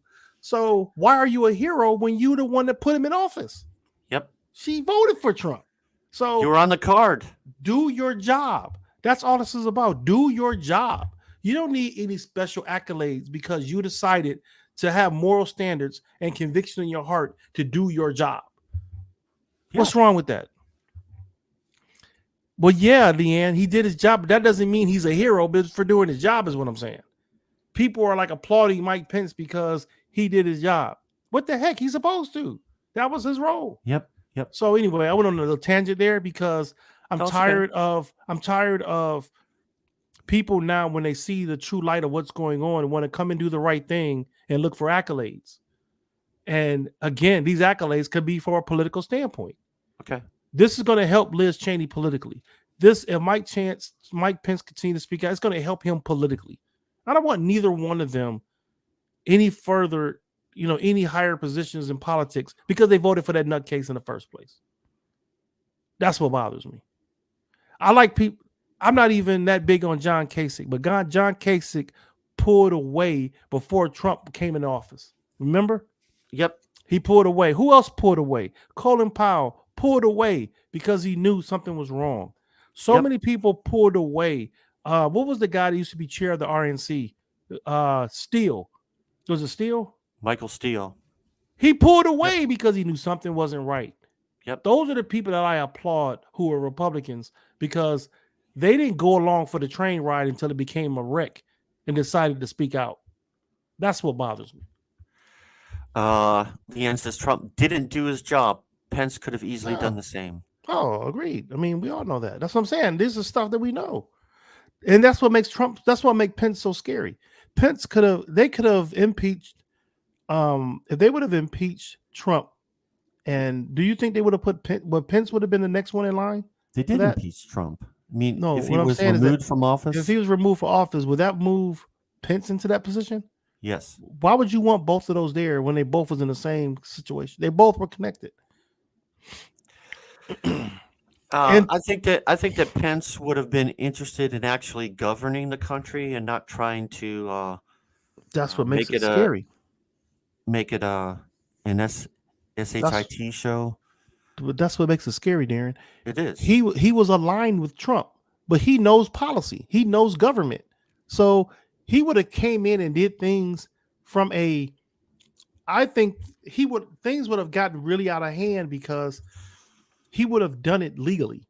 He would have did everything the legal way and still, was the same policy. That's one of the reasons why people fear like DeSantis, because they say, well, he's got a brain on his shoulders. Same guy. I agree. And that he's more competent politically. And so that's why people are actually more scared of him than they are Trump, because he can actually approach being president from a standpoint of policy. And I got to admit that is true. That is true. And I can't stand it. It burns me up because people will go. I mean, like we did this conversation, right, over another radio show I listened to. They were talking about the word minority. Okay. And someone said that they don't use the word minority because you already give others power over you when you consider yourself a minority. So there was this debate back and forth. Then a guy would say a policy can only be placed and could put in place because you are recognized as a minority. So they went back and forth over this. So this radio host gave an example. Because if you are the minority, that means you don't have, if you're a minority, you don't have the power, correct? Okay. Because the majority has the power over you. Okay. Well, think about this. There are several states in our country that are led by the minority, but yet they have the power. Yep. Florida's one of them. Florida is a minority, is a country that's populated by more people of color than those that are in power in government down there. That goes for Mississippi. It goes for Missouri. There's so many states. And so that changes that argument now, because if you are the minority, why don't you have the power? Because the majority at one point kept the power and blocked ways for the minority that were in power, that were the minority that was there to gain power. The same way they're doing right now. They're blocking so many ways for people to vote, which is another way of how people who are becoming the minority, like Texas, can still remain in power. Those are things, and that was an art. That was a big conversation that was so interesting because it's true. How can you still have power when most of the people are against what you are pushing out? I know. It's How can you still? Here we are. This is America. That's so crazy, isn't it? And gerrymandering, yeah, that is definitely part of it. But that shows you the structure that we have here in America politically, that can even happen. Yep. Think about the presidency. Think about it, with the Electoral College, when, Trump got elected, he didn't win the popular vote. Nope. So it's like, that means the majority of people didn't want you there in the first place. Yeah. But you still have power. You still got a power. So those are the things in our country. I think we Still need to find some way we have to change that, because that's the only way things will get better. We're going to have to change some structural things within our system. So you had some things to say about John Eastman, and you had a question for the audience, I think. Was this in regards to that John Eastman cell phone thing, or? Yeah. Okay. So the judge ruled that they can't confiscate his phone. Right. There's going to be another warrant. Has to be a second warrant to go through his phone, for the DOJ to go through his phone.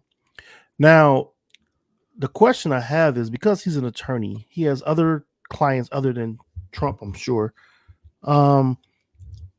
What happens, because an attorney has attorney privileges, of privacy.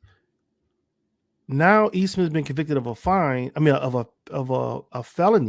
I think it's a felony, right? And if you are convicted of a felony as an attorney, I think you lose your license to be an attorney. Does the attorney-client privilege still hold true?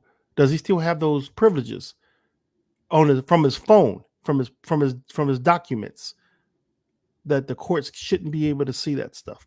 Because we don't know who he's representing, and there could be some other information they can find out about other people. Is that fair? Do you know? What do you think? That's a very, very good question. I would say that if you are conspiring to overthrow the government, I would say that you should not have the expectation of privacy. Okay. No, I just want to get your opinion on it, because I've seen so many cases where that attorney-client privilege has been upheld in so many cases before. Yeah. And so you're saying, but he hasn't been convicted yet. Yeah, we know he hasn't been convicted, but the thing about it is that if they get a warrant, they would be able to search through his phone. And the search should only be for anything related related to January 6th and the attempted insurrection. So there's this filter group. You ever heard of the filter group? No, I don't think so. So there's a filter group Filter group. Okay. It's a government filter group. Let me find it. Their role is to go through all this stuff and do it properly because of what I just mentioned, client attorney privilege. But if the DOJ, if the judge rules on this other warrant that doesn't uphold anymore, if he doesn't have that privilege anymore, Okay. then it's, everything is free fall. It's open to whoever wants it. But it's this filter group, let me even pull it up now. They go through all this material. Okay. Oh man, let me see. So the federal judge in New Mexico, he won't step in to protect the Trump attorney John Eastman from the seize of a cell phone from the Justice Department investigators. This is from CNN Politics. All right. He was searched as part of a January 6th criminal inquiry. The judge, Brack, rejected his arguments for emergency help from the court in an opinion Friday. Eastman has asked the court to block federal investigators from using the contents of his phone in their probe. The judge validated the court-approved warrant that enabled the FBI to take and unlock his phone when agents approached him outside the restaurant last month. The judge noted that Justice Department said it would get a second warrant before searching the phone. It's unknown whether they have taken that step yet. The department typically puts in place what is called a filter team. So I say a filter group. It's called a filter team. Okay. When dealing with material seized from attorneys or that could be privileged, because there's no evidence that the government has searched the phone or plans to search it without the benefit of the filter team, and because the warrant specifies that no search of the phone will occur until after the order of the court. So Eastman fails to show the likelihood of success on his constitutional rights. The judge wrote in that. So that's what I was saying. Because of that privilege there, right now they can't look through it, or we don't know if they did or not, but they can't publicize it. Say it that way. There's privacy. Interesting.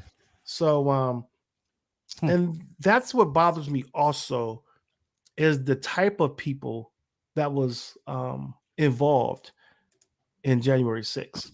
Okay. To have an attorney of his level involved. And you know who else kind of pissed me off? I got to put a boycott in place, by the way, Darren. I don't mind boycotting certain companies when I find out they're not up for my best interest. But I'm so pissed off that the CEO or the owner of Overstock was in the meeting to overturn the election with the pillow guy, General Flynn, Giuliani, Attorney Powell, and Donald Trump. I buy Overstock stuff all the time, and I'm kind of pissed because this guy was right there in the meeting. He was there in the room in the Oval Office. So we're gonna boycott Overstock. I'm boycotting Overstock. I care less whatever. But yeah, we can boycott it. You would never see me buy it, and not just bought me. I have never bought anything from Overstock.com. I don't believe. I bought stuff from Overstock, and yeah, I have their my patio set was from Overstock. I got their credit card and everything, and I'm like really frustrated when I saw his name on there because I'm like, dang, you can't run from these people, man. They're everywhere. They're part of every part of our society. And I mentioned that before, that when you get people like these people that's in that orbit of Donald Trump, okay, they're in everything from the military to government. They're everywhere. It's scary, man. They're scary. I do have one more story. AOC was sexually harassed, called out on the Capitol stairs as she was entering the Capitol. Mm-hmm. Hold on, we have a comment here from Leanne. I briefly looked into the 10-year-old girl's mom, and it seems to only be coming from right-wing news sources that she is defending the rapist. All her accounts say that the mother who has reported it to child services, they can't just leave it alone. They can't just admit that they were wrong and move on. Wow. Yeah. Holy crap. Well, here's this short video that I'm going to show. My favorite big booty Latina. I love you, AOC. You're my favorite. She wants to kill babies, but she's still beautiful. You look very beautiful in that dress. You look very sexy. Look at that booty on AOC. That's my favorite big booty Latina. I want to do a little selfie. I love it. My favorite AOC. Nice to meet you, AOC. Look how sexy she looks in that dress. Woo! I love it, AOC. Hot, hot, hot like a tamale. I mean, what would possess somebody to do that? Huh? What would possess someone to do that? I never even think He's an think idiot, that is man. He's an idiot. ever okay. Idiot, man. If I her mean, dude was there, he wouldn't have did that. If her husband or man or boyfriend was there, he would have did that. He would have been a punk. No. Nah, he would have punked out. He would have punked out, man. He's a coward. You can tell the way he was doing that. Who says, "Hey, big booty AOC"? You know what I'm saying? Who says that? Who talks like that? Exactly.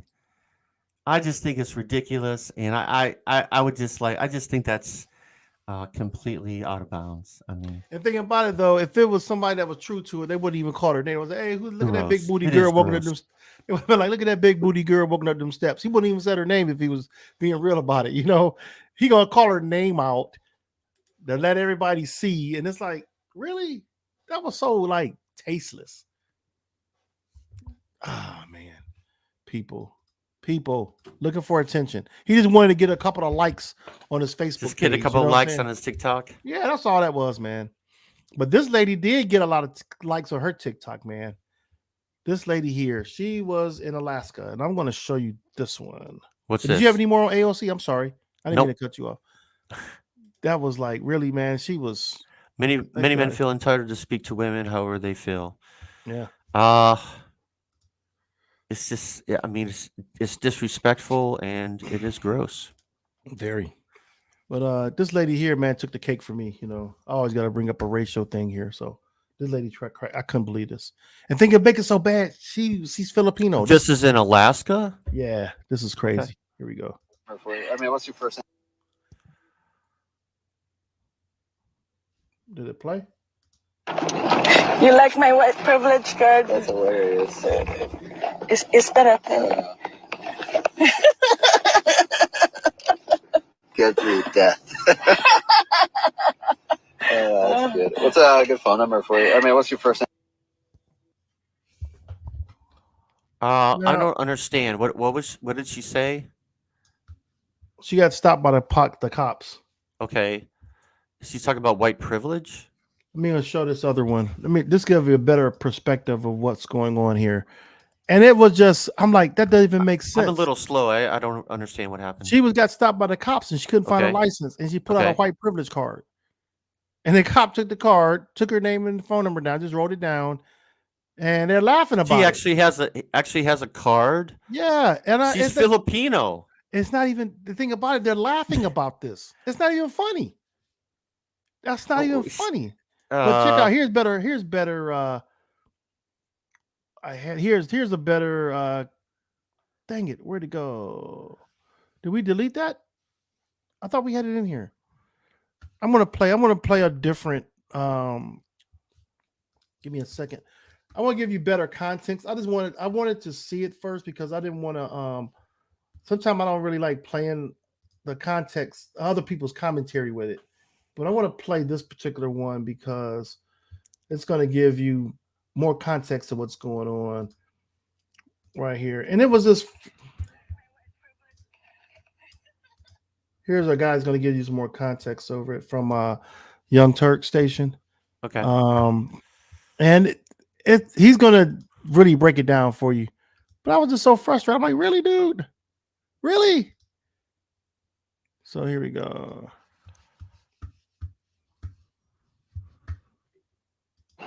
You like my white privilege card? That's hilarious. Can you hear it? Okay, I can hear what she's saying now. Yeah. Get through death. That's good. What's a good phone number for you?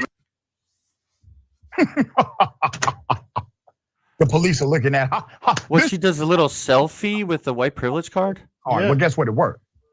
Now those cops are under investigation because that Karen showed them a white privilege card, and they were all smiles and happy, according to her, decided to not write her a ticket because she showed them a white privilege card. And yes, I know she's not white. The Karen has been identified as Mimi Israela, a woman who describes herself as Filipino origin.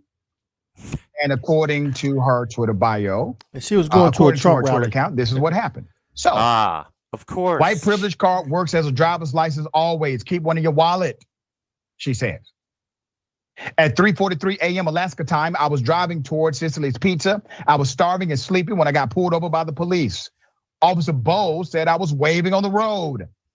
I told them that I just arrived from California to attend President Trump's rally this Saturday. I told him that I backed the blue and showed him my Born to Ride for 45 vest with a hashtag back the blue patch. It was fun, okay? As an SOP, he asked for my driver's license. I looked in my wallet but could not find it. When I saw my white privilege card, I gave it to him. If it's okay, he laughed and called his partner. It's their first time to see a white privilege card. I'm already having so much fun here in Alaska.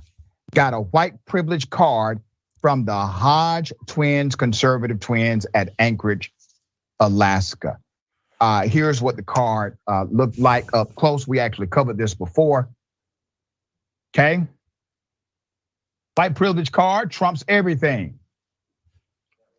Yeah, I covered this when these cards first popped up. They were being sold on Amazon, of all places. This woman literally used a white privilege card and the police laughed and let her go, according to her. As seen in the video, the officers and this young lady, this woman, this Karen, had a good laugh about the whole thing and actually accepted the card and let her go without any citation. Let's put this up. So according to the Post, someone says, did he give you a ticket? Her response, nope. Obviously, this angered many people, and an investigation has now been launched, according to Anchorage Police Sergeant Jeremy Conkling, all right, who's on the left, and the police chief, Michael Curl, put out a statement regarding the matter. Here's part of that statement. As law enforcement professionals, we are held accountable for our actions. Really? And I'm aware that the action of one officer can impact the trust between the police force and our community. I know we are all human, but we belong to a profession that does not tolerate, practice, condone, facilitate, or collaborate with any form of discrimination. This profession requires our employees to treat everyone with respect and be culturally aware and competent. Our vision is to create an environment where everyone matters. But Chief, what in the hell are you doing with the cops that engaged in this mess? What are you doing? What's the punishment? What's the penalty, right? You can talk good all day, Chief. I want to cut his commentary off there because I don't need all that. But I did hear about this card back in the day, maybe this is the 2 first years that ago. I've heard of it, so I would have Really? given her a ticket out of just. Yeah, it was on Amazon. Because I remember seeing it on Amazon because they took a lot. They had to take it off the market, off of their shelves over there. They had to stop selling it. There was T-shirts, banners, like handkerchiefs, bandanas. Yeah, a lot of I can things. imagine. So yeah, that kind of like when I saw that, I'm like, really? That's not even funny. That should be. Nope, it's not funny. Because remember, when you say people have white privilege, what do they say? There's no privilege. They get offended, right? Yep. Now there's a card, and the Hodge twins are black. That's what makes that so crazy. She got it from the I didn't Hodge know twins. that. Oh, you don't know the Hodge twins? Nope. Oh man, I'm gonna look it up. you got to know your enemy, man. Okay. I'll look Hey, it up. Darren, take this. Can you continue on for about 2 minutes? I'll be right back. Sure. So, bringing our day to a close here in the morning here on Saturday morning, we want to thank you for being a part of it and for tuning in, for your support of the show. As always, don't forget to like, subscribe if you're on YouTube, share it if you want to. We want to grow the show. We have been a little bit inconsistent with our time, so we hope that we can always be here at 9 a.m. on Saturday, and that we can have a quality show for you. And we want to expand our reach. We want to be able to reach more people. If you know somebody, if you think that would be a good guest, if they are a local business, if they are someone who has a topic, a passion, if they have a mission out there that we can promote, something positive in the community, the communities that they are a part of, we would like to be able to share that.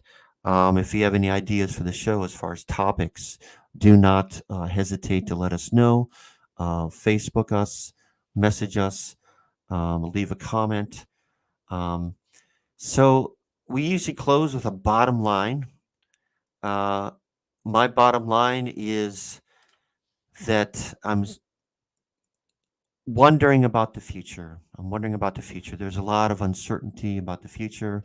There's a lot of question marks about the future that I'm frankly kind of concerned about. So the upcoming midterms, appear to have winning messages from the Democrats, although there is the subject of inflation and gas prices. Gas prices have been going down lately.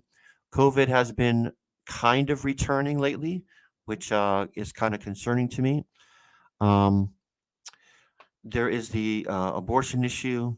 There's the separation of church and state issue. There's the things that SCOTUS has been trying to do. You would think that these topics are going to be something that's winnable for the Democrats.